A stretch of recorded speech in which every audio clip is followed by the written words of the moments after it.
పరిస్థితి ఈరోజు.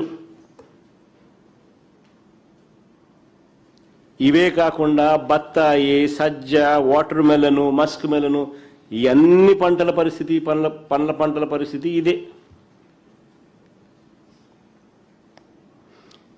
ఇలాంటి పరిస్థితుల్లో రైతులకు అండగా ఉంటామని చెప్పి 16 రోజుల అసెంబ్లీ సమావేశాలు ముగిశాయి.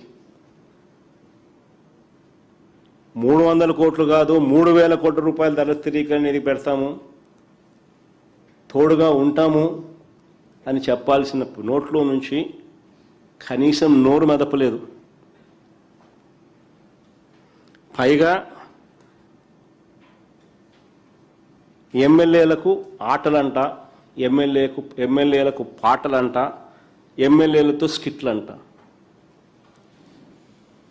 అసలు అసెంబ్లీ సమావేశాల్లో వీళ్ళు బిహేవ్ చేస్తామన్న తీరు చూస్తే ఇంత దారుణమైన పరిస్థితుల్లో రైతన్న కొట్టుమిట్టాడుతూ ఉంటే వీళ్ళ ఆటలు, వీళ్ళ పాటలు, వీళ్ళ స్కిట్లు.